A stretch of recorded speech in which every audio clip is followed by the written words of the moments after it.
Hello guys, welcome back to my channel. Dunia hi thil neo khat phone mobile tulai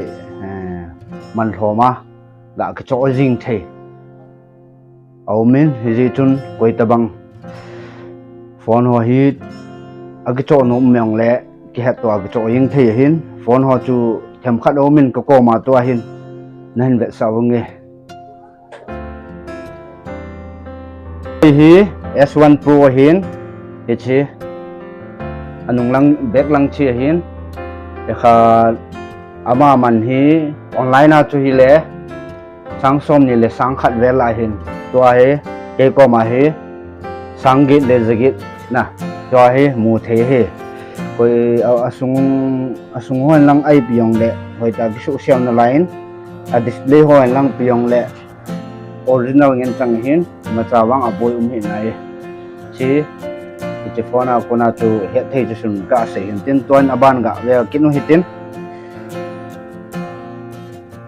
tua chi hi le V11 Pro hin ama he online a hi ga ven a le sang som ni le sangi tabang ho hin ai wangin laya hi kha sangi tiong muthei sangsgi sangi tiong hi kila yung thei he aboi ho wang ma chang be set bun ma chang poi ti ding nge hoi ta check ki bolin koi tabang lung ag cho nom nong le kila yung thei he ting le hi cha camera khat ga veu ti result he chi hoi sel na lain lim kila ong le ki wa thaying in limang ki hai mil di ding nge he chi laya hi man thom ta ki cho thei yo he koi tabang adai yong le anju ting phone number kan pi ding hin ki cho thei order him ki bol thei yo he to chi le Samsung M11 hin online price sa cho hi le 14,000 vel a hin to ai chi sang gup le da thum howa kila ing thei he display he original ahin line kisim hial ma chang he lai chi hile Vivo Y21 hin hi warranty company am na lai hin hi laya hi sang ko le zangawa kila thei he hi warranty am na lai hin online price wang chu sang som la khat lo le som le ni ve la hin te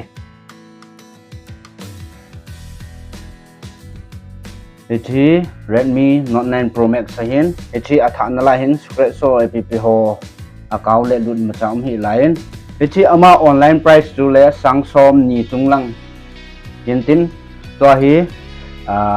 laya na la dinga le sang som le za thum ti hong mu thei he koi tabang adai num nong le chong hi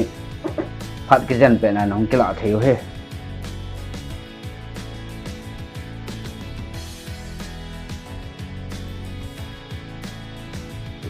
itu hi cái nong ka dei the zingin ki cho yo le kyong ka ki cho de hin K20 Pro hin itu kha online price sa 26,000 lang hin itu laya hi nala dinga he le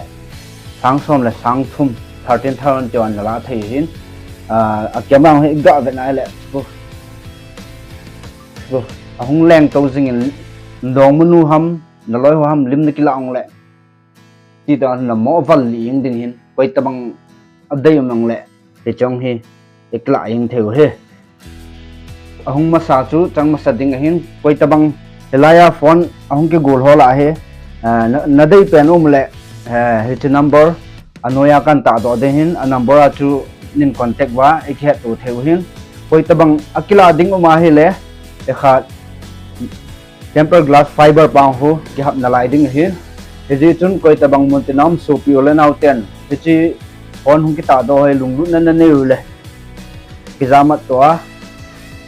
ki la yang the hi a boi wang ima cham pon kyang ka ga ven e phone ho hi ga ve le atha sang a hoi je ki tel wang chun ki zo ding hin atha tabang cho ai thau na lai tha ti ding nge ti chi koiman aboi mong le amuna hi complain hung bor ba sim pai pai yeng thein la yo he je chun koi tabang lung lu nam nyong nei umole he tu thei hi ta ki pai chan chatan te